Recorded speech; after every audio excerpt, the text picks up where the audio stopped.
reporting more than 400 new cases of COVID-19. 407 today, an increase of 6 over yesterday.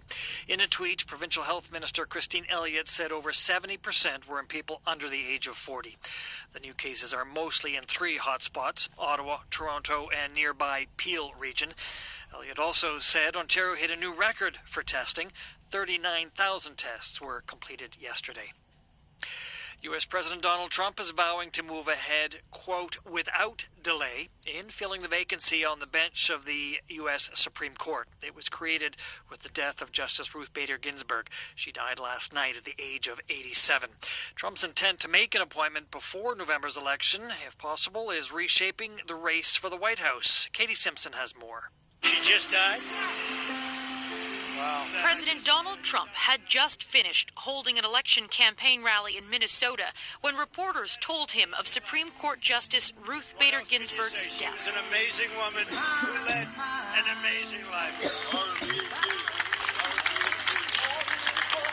In Washington, hundreds gathered outside the Supreme Court as they mourned a hero of the feminist movement and a progressive voice to liberals, a staunch opponent to conservatives. Ginsburg's death will completely reshape the fall election. The appointment of Supreme Court justices is a highly political process and is a significant motivating factor for voters. Hours after her death was announced, Senate Majority Leader Mitch McConnell said any replacement named by Trump will be called for a vote to get a Trump nominee approved quickly. Democratic presidential nominee Joe Biden says that shouldn't be allowed to happen. Voters should pick the president, and the president should pick the justice for the Senate to consider. Katie Simpson, CBC News, Washington. To Belarus. Masked security forces escort anti-government protesters into a police van. Witnesses say dozens of people have been detained, including a 73-year-old woman. Hundreds of protesters, most of the women, are in the streets of Minsk again today, demonstrating against President Alexander Lukashenko. He's accused of rigging an election in August and has faced sustained pressure from protesters to step down. Here at home, NDP leader Jagmeet Singh is renewing his demand for a national pharmacare program. Singh wants to be included in Wednesday's throne speech. Supporters of a universal drug care plan argue too many Canadians can't afford their prescriptions, but opponents say the pandemic is exposing more pressing healthcare issues. Chris Hall has more. Danielle Raza is a family physician and heads a group called Canadian Doctors for Medicare. In an interview with CBC Radio's The House, he says 1 in 5 Canadians couldn't afford their prescription drugs before the pandemic hit.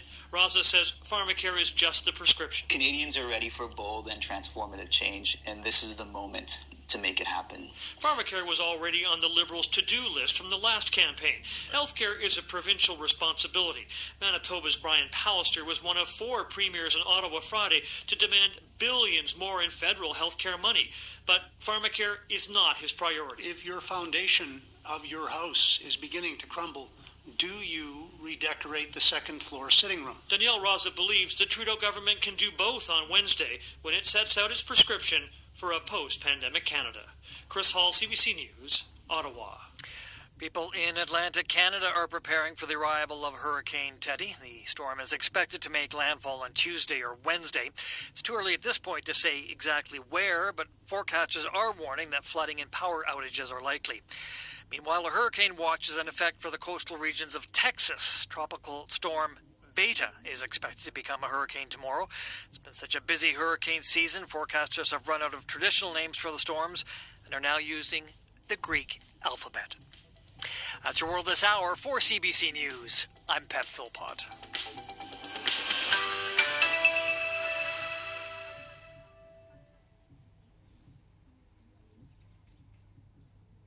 From CTV News at 7:49 a.m. today.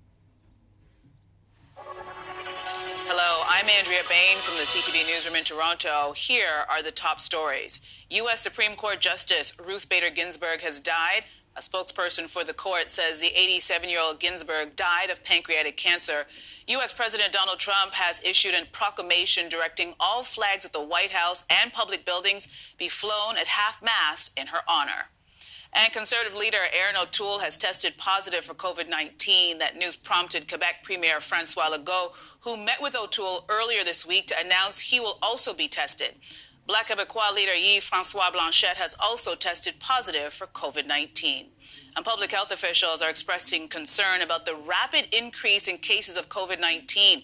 On Friday, there were 1,044 new cases of COVID-19 across the country, with Ontario reporting 401 new infections. That was the province's highest single-day increase since June 2nd. And the premiers of Quebec, Ontario, Manitoba, and Alberta outline what they want to hear in next week's throne speech. They're calling on Ottawa to increase the amount of money it sends to the provinces for healthcare from $42 billion annually to $70 billion. And the puck finally drops on the Stanley Cup final tonight. The Dallas Stars and the Tampa Bay Lightning play Game 1 in Edmonton at 5:30 local time, 7:30 Eastern. For all the day's top stories and breaking news as it happens, tune to CTV News Channel or go online to ctvnews.ca. I'm Andrea Bain. From CNBC Tech Check at 4:22 p.m. yesterday.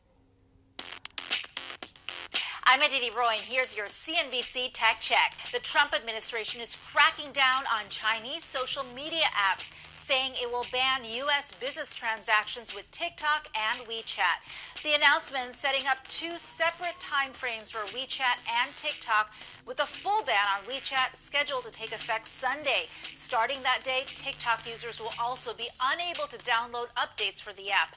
TikTok now has a November 12th deadline before American companies are also barred from supplying the app with cloud and internet services. Another day, another public debut for a high-flying software company. This time it's Unity, a video game technology firm.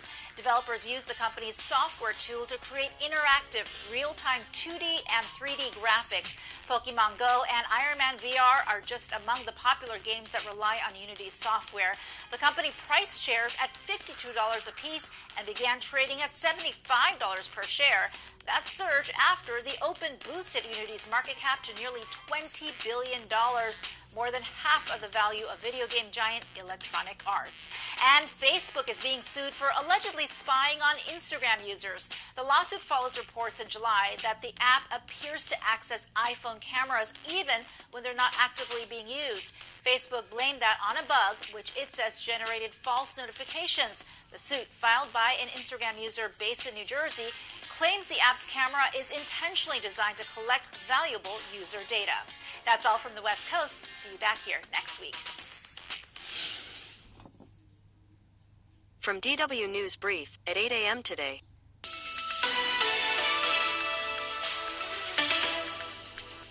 This is DW News, and these are our top stories. U.S. Supreme Court Justice Ruth Bader Ginsburg has died of pancreatic cancer. The 87-year-old had gone through several battles with the disease.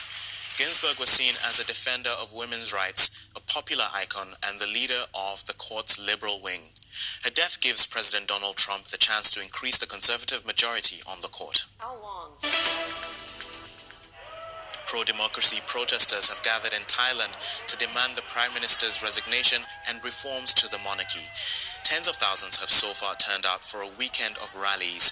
The student-led demonstrations are calling for democratic reforms and changes in tough laws against criticizing the royal house. The Spanish capital, Madrid, is reimposing new restrictions to curb a new spike of COVID-19 cases. Authorities have ordered local lockdowns from Monday, limiting the movements of some 850,000 residents. The transmission rate in the capital is more than double the national average. This is DW News from Berlin. Follow us on Twitter and Instagram at DW News or visit our website, dw.com.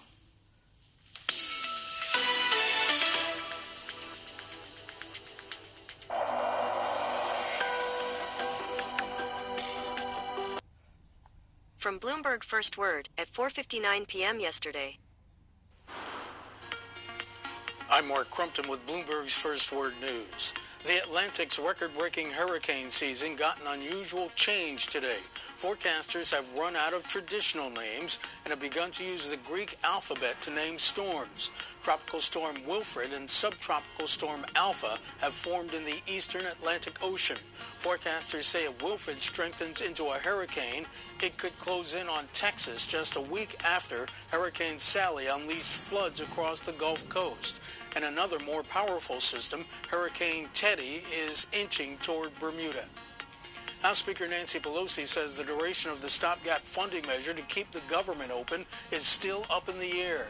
The Speaker spoke with Bloomberg Television earlier today. Now we're just working out the details, but we hope to have it today so that we can bring it to the floor early next week and then go to the Senate, which usually takes a little bit longer in terms of their process, so that by the end of the fiscal year, which is September 30th, there'll be no question that government will be open. And Speaker Pelosi interviewed there by David West, and a spending bill would keep the government open when the fiscal year ends on October 1st. The Trump administration will appeal to the Supreme Court in its attempt to exclude undocumented immigrants from the census count. Advocacy groups and states, including New York, sued over the president's plans, saying he was trying to deprive Democratic-leaning areas with high immigrant populations of congressional seats. A three-judge panel ruled last week that Congress had not given the president authority to make that policy. Last year, the Supreme Court blocked the administration's effort to include a citizenship question on the census. Libya's commander is promising that oil production will restart soon, ending a months-long blockade of the nation's vital oil fields. The Tripoli-based National Oil Corporation was skeptical of today's announcement. Previous attempts to end the oil blockade have repeatedly broken down. Libya's highly prized light crude has long been a factor in its civil war, as rival militias and foreign powers jostle for control of Africa's largest oil reserves. Global news 24 hours a day, on air and on Bloomberg Quick Take, powered by more than 2,700 journalists and analysts in over 120 countries. I'm Mark Crumpton. This is Bloomberg.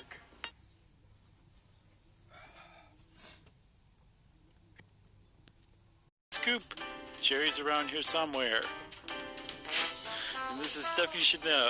Off to a great start. She's in her office. She is. She's got this remote thing going on. Yeah. It's like the COVID special. That's right. And this has been one I've been wanting to do since 2016. Yeah, and, why? It seems like the fire kind of went down on it, and now the fire is back up again in election season. I thought no better time than to talk election polling and this weird sort of black magic, which is really not black magic at all. And as we'll see, the polling wasn't even really that off in 2016. No, it was great. There was a furious, we'll talk about it in a second, but there was a furious reaction by the media, just left polling and pollsters out to dry, saying, like, you're terrible, your whole craft is useless. You lied to us.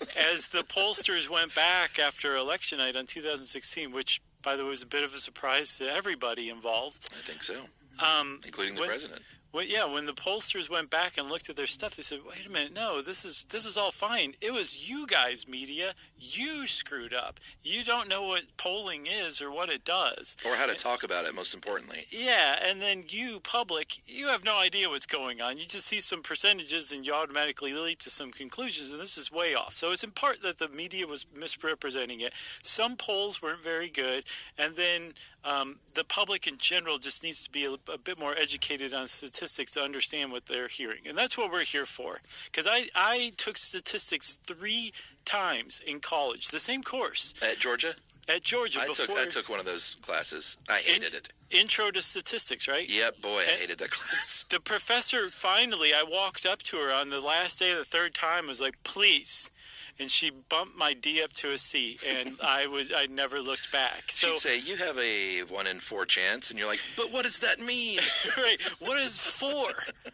But so if I can understand this after doing some research, then anybody can understand at least the gist of it enough to understand polling and not be taken in by bad representation of what poll results are. Yeah, so if you remember in 2016, there were pollsters saying, or I'm sorry, and I'm going to say that wrong over and over again. You had media saying that Hillary Clinton is going to win in a landslide. She's got an 85% chance to win. Some said as high as 95. She's going to win the popular vote by 3 percentage points. All the battleground states in the Midwest, she's going to win those narrowly. And it did not work out that way. And like you said, there was a furor over how could everyone be this wrong with the polling. And there's a man named Nate Silver, who everyone probably knows at this point, who has made his name as a data specialist and runs the 538 blog, and said, you know what, polling is flawed, and that's probably the first thing that everyone should understand, is all polling is a little bit flawed. State polling is definitely a little more flawed than national polling. But here's the deal, everybody. These polls from 2016 were not only not so far off, but historically dating back to since 1972, they actually performed a little better than a lot of elections. Yeah, and the state polling, while worse than average, wasn't that far off from the average error rate. So what do you want? So there's a lot of stuff. Like we said, there was a lot of post-mortem that was done on the 2016 polls and what was gotten wrong and what was gotten right. And we'll talk about that later. But the point is that overall, it wasn't that far off. And so the idea isn't that the polls fail or that there's something inherently flawed with polling or that there's even something inherently wrong with the media.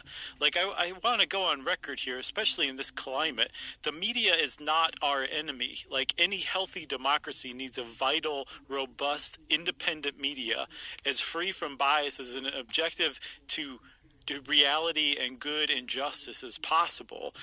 But there's also such a thing as a 24-hour news cycle, and you got to fill that, and that's given the rise of opinion news and pundits and basically trying to capture as much market share as possible, which is definitely the wrong track for media in general. But I just want to go on record, while we're going to be kind of beating the media up a little bit, that does not mean that the media is inherently flawed or evil or seeks to kill you and your family and your family dog. So Silver goes back, and a bunch of people go back and look at history and kind of what went wrong here in 2016 as far as the polling goes. He says, you know what, we went back for the past 12 presidential cycles since 1972, and he said the polling error was 4.1. He said in 2016, that national polling error was 3.1. So technically, by a full point, it was a full point better. He said, we predicted that she would win the popular vote by 3 percentage points. She actually did win the popular vote by 2 percentage points. The state polls were the real difference maker. They actually did underperform at a 5.2 error rate. And that doesn't sound like that much. I think the overall error rate for state polls since 1972 was 4.8. So 4.8, 5.2 doesn't sound like much. But if you're talking about a percentage of error in just a handful of swing states that can make something look like a landslide, even though you lose a popular vote, that's exactly what happened. Right, that's exactly what happened, because you got to remember, Trump didn't win the popular vote. He won the Electoral College, and it came down to those swing states. But the fact that they were off just by 0.4 points from the average for the error rate goes to show you just how close that race actually was, which again is the opposite of how it was being broadcast throughout the election. It was supposed to be a landslide. Like Hillary Clinton might as well just be like taking measurements for curtains in the Oval Office right now. Like it was just that set. So it was presented one way, when in reality, if you really looked at the polls and the polling results, if you looked at them with a sober face, it was a much closer race than it appeared, or than it was being broadcast. I haven't had a sober face since that night. So we should talk about the margin of error in polling. Anytime you see a poll, it's they talk about the margin of error. It's usually plus or minus 3 or 4, and that is on each side. So for each candidate's poll, in other words, it could be a potential like 7 to 8 point swing and still be within that margin of error. So when Trump is winning states by a 0.2% margin or a 0.5 or a 0.7% margin, that's well within the margin of error. Right. So that margin of error, by the way, is just built in. We'll talk about it a little more in a little bit, but it's like there's just no way around it. If to get around any margin of error, you would have to literally go through and interview every single voter in America and then compile the evidence or their data perfectly without any miskeys or anything like that, and it's just impossible. So everyone accepts that any poll is going to have a margin of error, but you want to keep it within plus or minus 3 points, right? Maybe 4. Yeah. So a little history of polling. We've always been pretty spellbound by polls in this country. We put a lot of stock in polls, especially the presidential race. The word straw poll, if you've ever heard that comes from the idea that you hold up a piece of straw to see which way the wind is blowing. So a straw poll is kind of like, here's how things stand today on something. Like, this is the way the wind is blowing today on this matter. Yeah, and they're just kind of informal. They used to take them like on train cars. The journalists would ask people who they were on the train with, who they were going to vote for. Nothing like formal or anything, but it does kind of reveal how long-standing our fascination with polls really is. Yeah, it got pretty serious in the 1930s, specifically the 1936 election, where a Literary Digest, it was a pretty big magazine at the time, polled its subscribers. It's just kind of funny even seeing the sentence. They predicted a landslide win for Republican Alf Landon over FDR. So if you've never heard of Alf Landon, you know why, because Alf Landon did not beat FDR. And the magazine's editor said, you know what, we didn't even think about the fact that we just polled our subscribers and that they're wealthy people, or at least wealthier on average, and they're probably going to vote Republican. So Alf Landon was their man. Right. So if you go out even today and just interview Republicans and say, hey, who you're going to vote for, and then take that results and apply it to the entire population of the nation, you've got a flawed poll. And that's what Literary Digest did. But in doing so, they established this kind of, they pointed out a real design flaw that now is just one of the first basic things that anybody conducting a poll gets rid of. That's right. Gallup came on the scene. They galloped onto the scene. So sorry.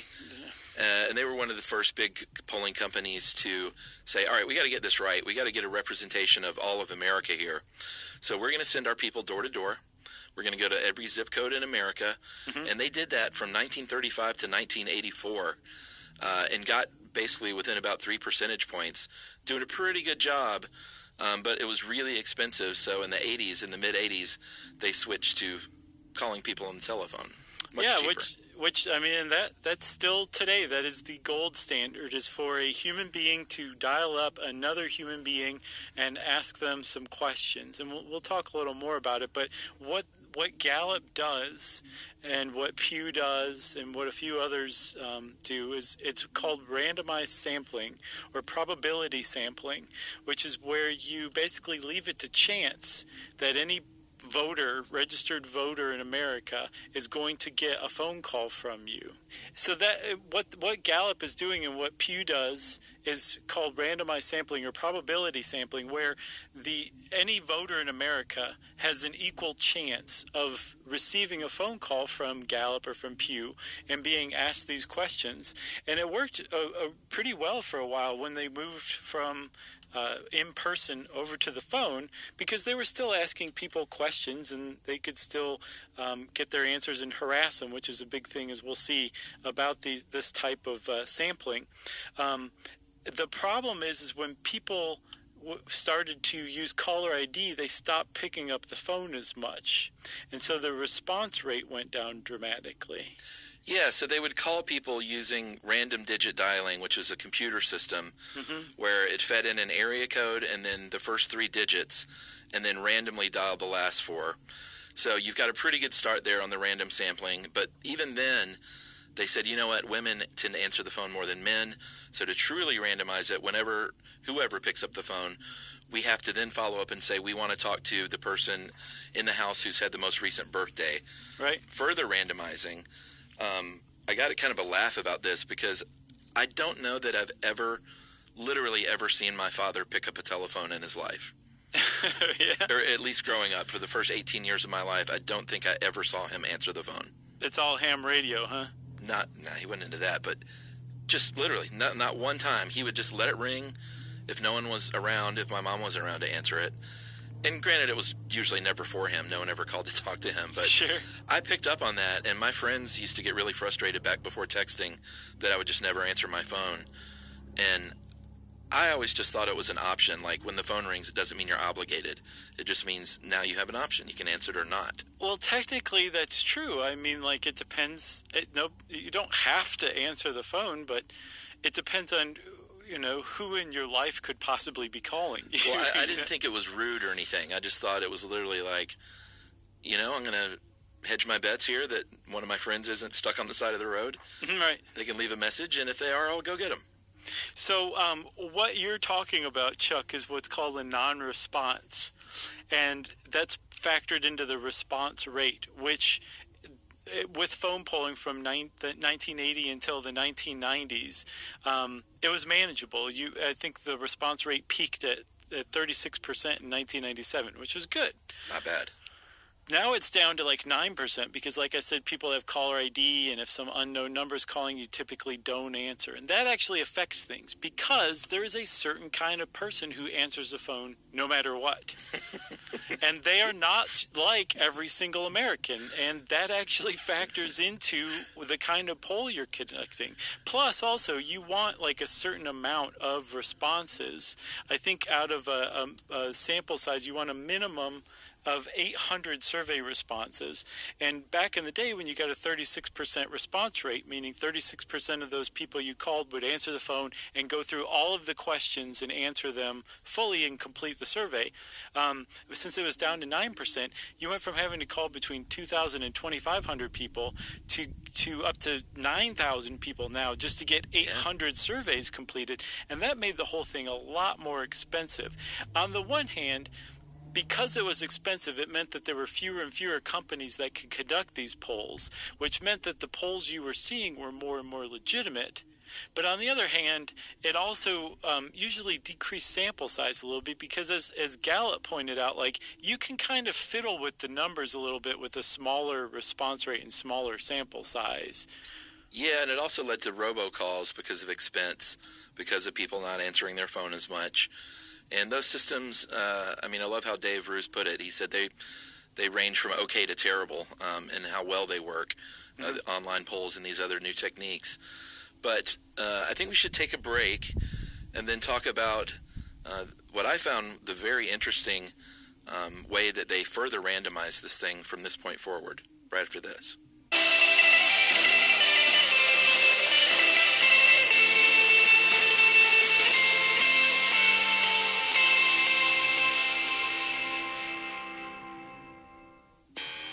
It's no secret that in Washington, D.C., corruption is everywhere.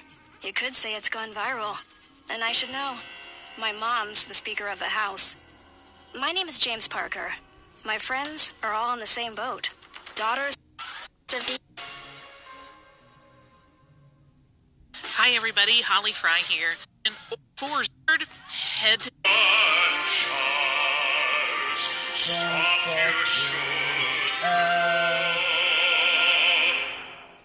All right, so we've already talked about the fact that they've randomly called someone, and then they take one further step on that call by saying, let me speak with whoever had the most recent birthday, even if it's, I guess, your 3-year-old.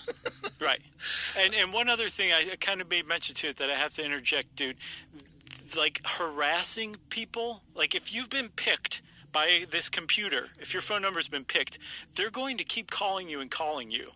And that is because as a person who doesn't normally participate in phone surveys, you are a specific kind of person that you can't be left out of the population because you represent a large number of people and they want your opinion. So part of this phone standard of calling people is to call them over and over and over again to basically harass them into participating to get their answers for this survey, because it's as important, if not more important sometimes, than the people who are like, oh yeah, I'd love to answer this phone survey. Two totally different kinds of people.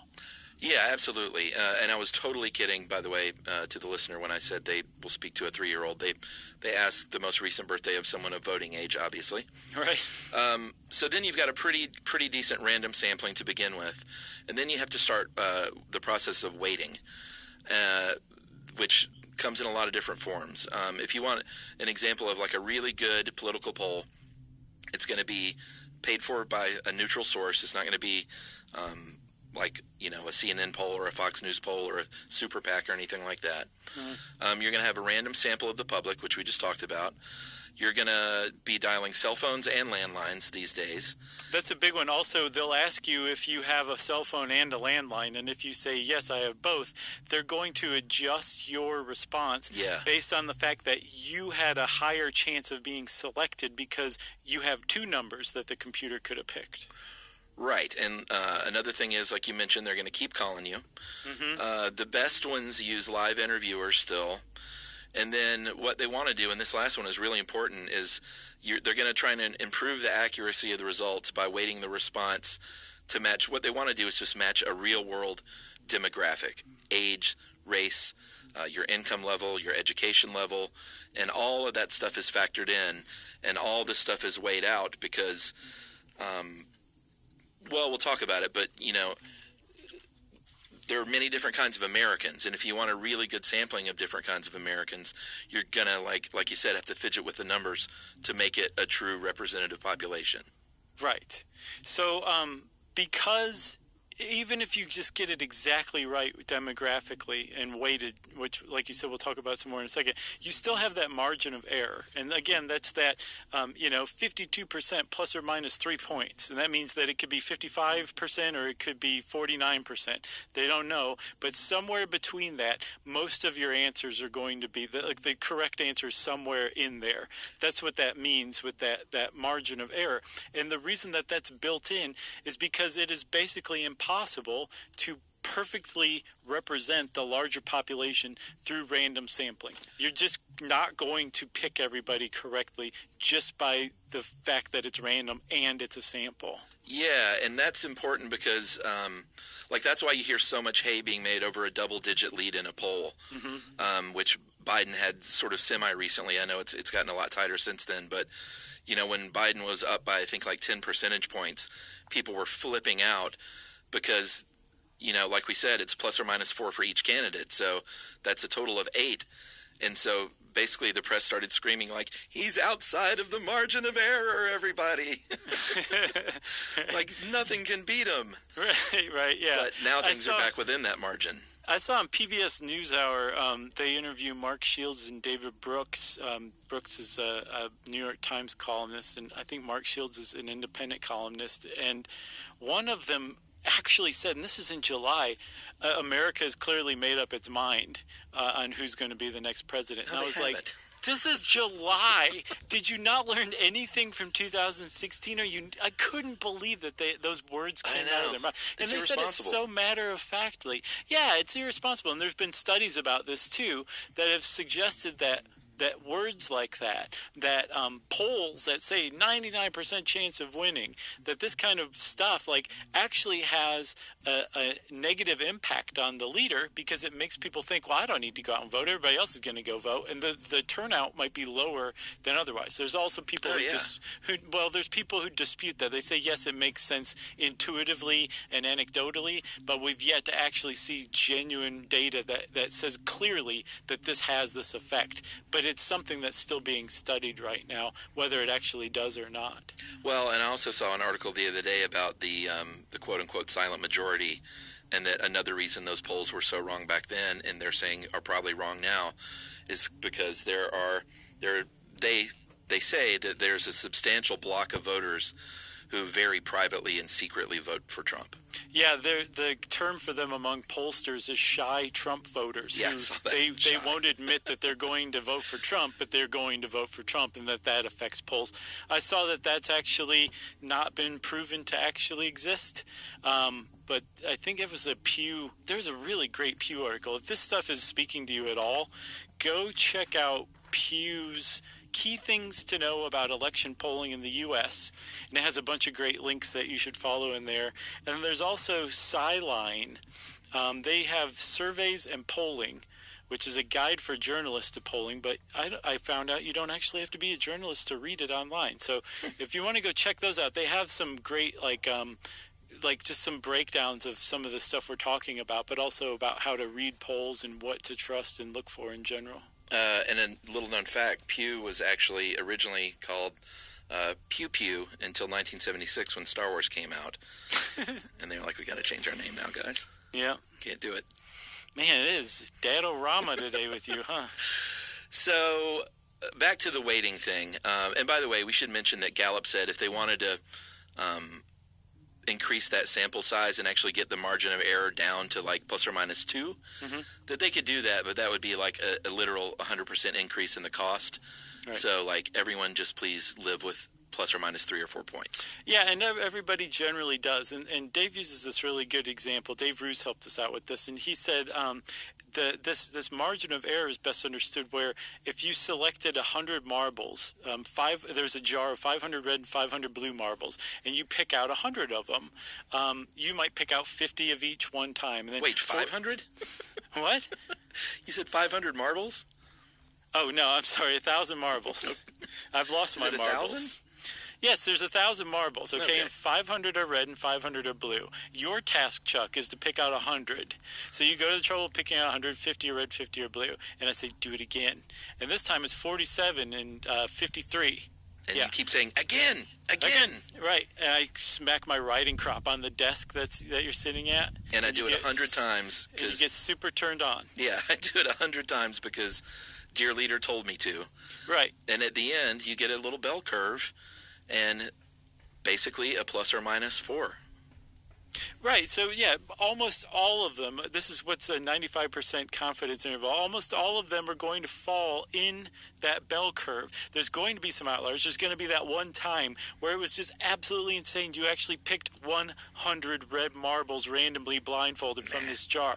That's so insignificant statistically. It's just such an outlier. But almost all of them are going to be in there. So when you're polling like this large group of people, like American voters, and 95% of them are falling within a couple of percentage points of either side of this middle, you can pretty much feel confident about that. And that is the basis of election polling, of political polling, of all polling, really, that they have this built-in margin that they know exists, but everybody can live with it. The problem is when you're hovering around that 50% mark and you're talking about a two-party system. Yeah. One of them has like 51% and the other one has 49%, but there's a plus or minus of like 2 points. That means flip a coin, America. It means we have no idea. And some people would say, well, why even do polling? Because what you're showing there is not who's going to win. That's not the point of polling. But the point of polling is to take a snapshot of how America or whoever you're polling is feeling that moment about who to elect, about what laws to pass, about religion, about the Cleveland Indians. It doesn't matter, right? Like that's what a poll does. But you can pervert polls into making them talk a different language and say, hey, look at this percentage. You take these polls and you convert them into something else. Now you have something like a 95% chance this person's going to win. Go shout that, Wolf Blitzer. And Wolf Blitzer goes and shouts it as loud as he can. So we need to talk a little bit more about weighting. I mentioned earlier that there's other things they do to sort of tip the scale, and that sounds like a bad term, so I guess I shouldn't say it that way, but things they do to make it equitable and a true representative of the American population. For instance, African American voters make up 12% of voters, so if they did a poll and in the end they only got 6% of respondents that were African American, then they just double it basically. Right. If the respondents were overwhelmingly Caucasian, they would weight that down to their true representative number, which is about, I think, 66%, of the electorate is white.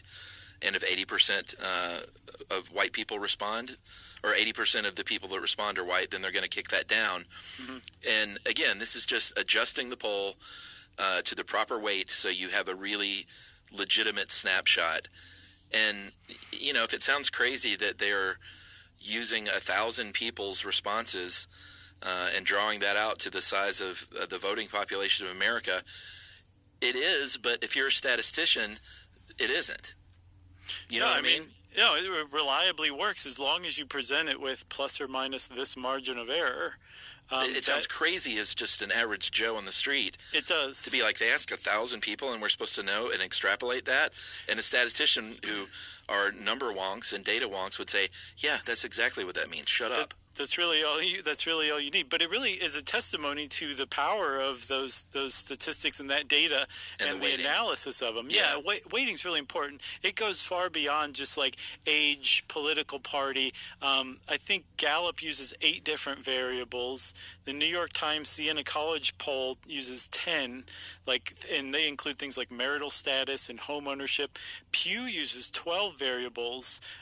They ask things like, do you have home internet access? Do you have do you engage in volunteerism? And all of these things have been shown to be associated. So, like, if you're a white woman age 65 to 75 who volunteers twice a month and lives in the suburbs, you're a very specific person where there's a group of people out there who vote like a certain way, and you represent all those people with that. So they'll weight the results based on these additional questions that you're answering. They don't just ask you, are you going to vote for Trump or Biden? And there's also built into that question a really important point. Are you going to vote? Yeah, that's a huge thing we haven't talked about. It's one thing to poll registered voters, but here in America, somehow presidential elections only get about 60% turnout.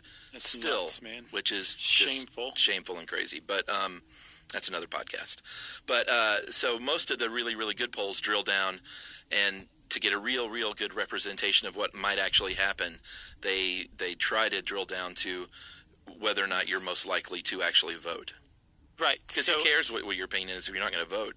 And they generally take your word for it that you're telling the truth, you know. Yeah. But they do have 9. I think Pew has 9 questions that they basically use to establish that you are planning on voting, like you're actually going to vote. You're not full of hot air, you know? Yeah, I don't know what those questions are, but I imagine they have to do with, do you know where your polling place is? Do you have transportation, stuff like that? I was thinking they were going to be like, are you really, really going to vote? Was like question 3. And they just kept adding reallys. Right. Pew, pew. So you've got these people who've been called, and they have answered these questions, and they have participated in this survey, whether they wanted to or not, and they've finally done it. Built into that margin of error, built into this poll, is that understandable margin of error that just comes from the fact that it's a randomized sample, right? Mm-hmm. But what Pew and any other legitimate polling group will point out is that the margin of error is actually greater than that. That the margin of error for the average poll, according to Pew, is that it's something more like 6 points. Right. Not 3 or 4. It's actually 6. And the reason why is built on top of that margin of error that's automatically part of the poll just by the virtue of it being a randomized sample are things like the person typing in the wrong key accidentally. Human error. Those kind of things add up. Or that the question isn't worded clearly enough that anybody who hears it knows the intent and knows what their answer is, that there's some sort of miscommunication involved. There's also things that they can't control for, like people who have pseudo-opinions, who don't want to sound dumb, so they just answer yes or no based on something they really don't care about either way. And because they don't actually have an opinion, that actually that weights things the wrong way. So when you add all these things up, you have these additional errors that lead to like a bias overall in the poll, which can affect the outcome. But again, the companies that have the money to conduct like these genuinely big gold standard polls they know enough to know how to kind of factor or control for those as much as possible. But still, what Pew says is, if you're listening to a poll and somebody says plus or minus 3 points, you should probably go ahead and double that in your mind. Double it in your mind. Double your pleasure, double your fun. Double your margin error. Right. So let's take a break, and we're going to come back and talk about what exactly they think went wrong with those state polls right after this.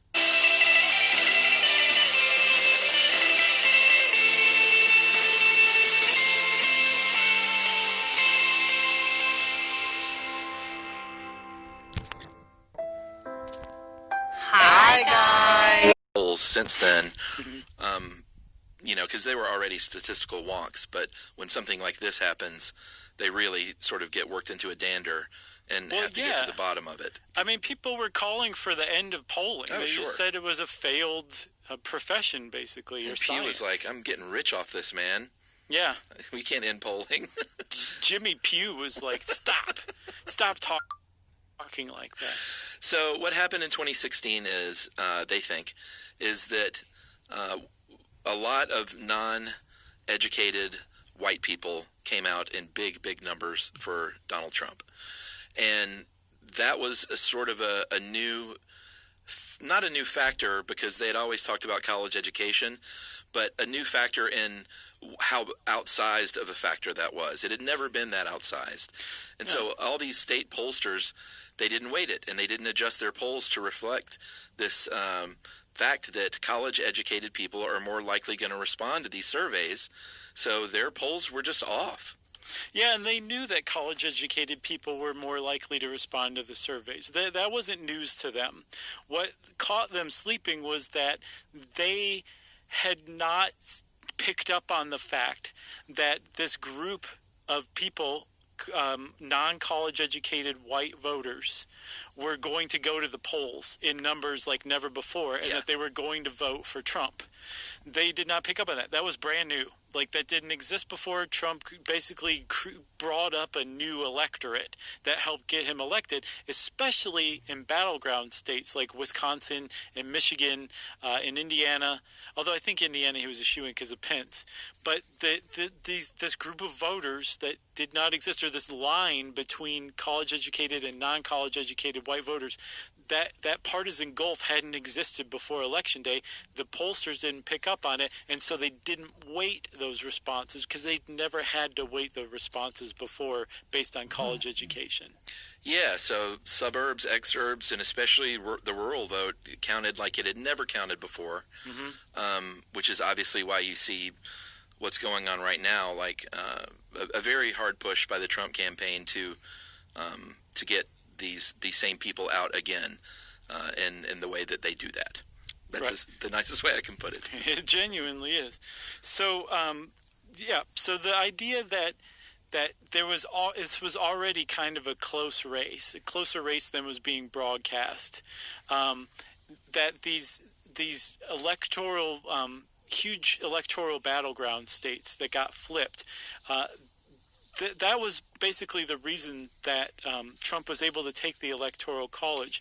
But the idea is that these voters kind of came out of nowhere and voted for Trump, and that there were some other things that happened too that the pollster didn't anticipate. One, that the undecided voters, people who'd said, I'm legitimately undecided at this point, a week before the election, from what I read, they broke hard in favor of Trump on Election Day. When they made their decision, they voted for Trump. That hadn't been predicted.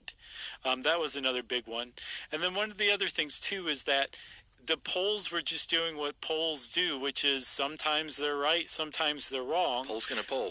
But polls had gotten so good in the 2000 aughts that people came to be overconfident in their ability to predict and pick winners. And the 2016 race reminded us, like, polling's not perfect. Let's stop pretending it is. Yeah, and it's a lot of it has to do with, like we've been kind of harping on, the way the media presents it. And then a lot of it has to do with just our conditioned, how we're conditioned to look at things like underdogs. And it's different in politics. And I remember when these aggregators, especially at 538, they had these predictive models, and they started talking about the fact that, and I think the Washington Post even wrote a good comparison to sports. And, if someone is a real big underdog going into like a Super Bowl or a World Series, and they end up winning, people don't get angry and go after the people who said they had a 15 or 20% chance of winning. They just said, wow, what a story, the underdog won. Right. But there are so few presidential elections, one every 4 years, that it's the same thing, but people just look at it differently. Like an underdog, like Trump was an underdog that supposedly had like a 15 to 30% chance of winning. Some people said 1. Yeah, well, that's ridiculous. But a 30% chance of winning is a real shot at winning. For sure, yeah. But the way it's framed, it doesn't seem that way in politics. No, and so that's one thing. But another thing is that we shouldn't even be talking about presidential elections with like 15% chance of winning, 99% chance of winning. Like, that is not how we should present it. And that's not how we used to present it. We used to present it saying, like, this poll found that that Clinton was going to lead Trump 52% to 48% or something like that, plus or minus 2 points. And that would have shown you, like, oh, okay, well, this is a really close race, way closer than I think, and that's that. There's my information, not... And the problem is that you can take that same statistic, 52% chance of winning, plus or minus a 4-point margin of error. If you convert that to a normal distribution, you come up with an 84% probability of a win. That's the problem, is that these statistics that are the data that's being produced by these polls are being converted in ways that they shouldn't be. And then that's what the media jumps on. That's what the public laps up, because that is the horse race statistic, an 84% chance of winning, a 15% chance of winning. That's what we think about. That's what we look at. And so rather than realizing that actually this is a close race, 52% plus or minus 4 points, we see 84% chance of winning, and that's a foregone conclusion that that person's going to win. Yeah. That ultimately is where the media and the public are culpable for this. Yeah, I don't think they were meant to be extrapolated like that to begin with. They weren't. And that, polls are valuable, but like I haven't looked at any polls, and partially because of the way 2016 went down. And in fact, for the past week, I've taken a complete internet news and social media break. And it's been pretty great, actually. Because, man, it's so liberating. Yeah, I mean, I literally haven't looked at a single news thing.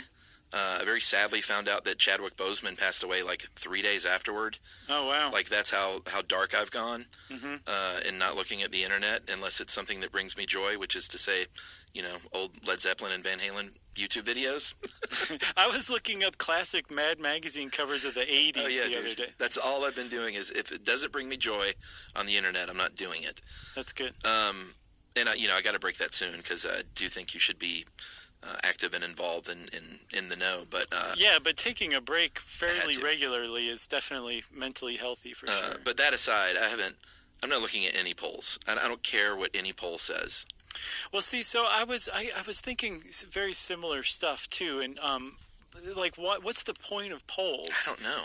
Okay, well, I finally found it. If you look that up on Google, there's just very little on it, but I found somebody who explained it pretty well. I thought that polls aren't meant to tell you who's going to win. They're not forecasting models. Like I said before, they're meant to be like a snapshot of how whoever you're polling feels at the moment, right?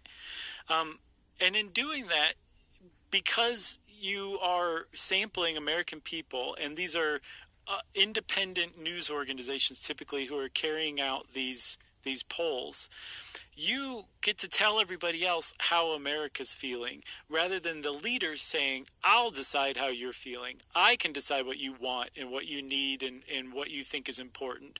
Polls prevent that from happening by telling the rest of the people, hey, this is how everybody else is feeling right now too.